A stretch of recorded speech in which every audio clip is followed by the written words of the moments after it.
ایک صحابی حاضر خدمت ہوئے، عرض کی یا رسول اللہ صلی اللہ علیہ وسلم میرے گھر میں غربت رہتی ہے، کیا کروں؟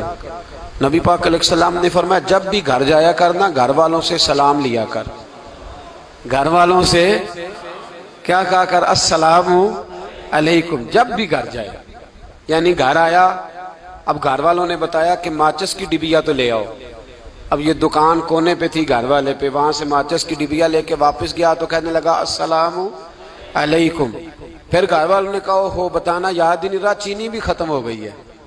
تو یہ پھر گیا چینی لینے، لوٹ کے آیا تو کیا کہا؟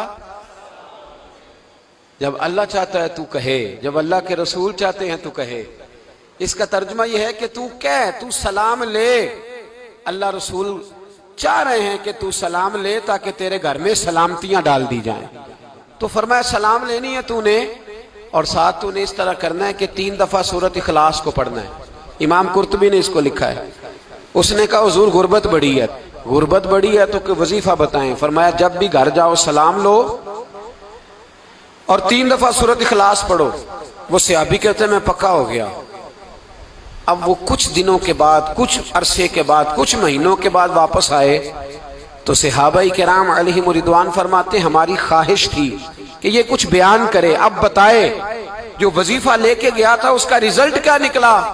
کہتے اس نے بڑی حیرت انگیز بات کی، حیرت انگیز عجیب انداز میں۔ کچھ لوگوں کا دل ہوتا ہے نا کہ مجھے ملے میرے پڑوسی کو نہ ملے، اور کچھ کا دل ہوتا ہے یار مجھے بھی ملا ہے اور الحمدللہ میرے پڑوسی کو ملا ہے۔ تو صحابی جب حاضر ہوئے تو صحابہ کہتے ہیں ہمیں تجسس تھا کہ یہ کچھ بتائیں، تو حضور نے فرمایا کیا حال ہے تیرا؟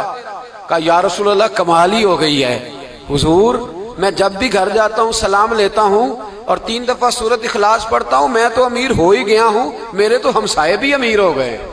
کتنا پیارا ہے یہ جملہ، کتنا حسن ہے، اتنا اچھا لفظ کسی اور کے پاس ہے ہی نہیں جو الفاظ ہمیں ہمارے رسول نے عطا فرمایا۔ اس کو اپنائیے، اس کو اپنائیے۔ یہ الگ بات ہے کہ لوگ مطلب کے لیے سلوٹ کر لیتے ہیں بڑا سارا، لیکن مطلب کے لیے نہیں۔ جس کو جانے اس سے بھی سلام لیں، جس مسلمان کو نہیں جانتے اس سے بھی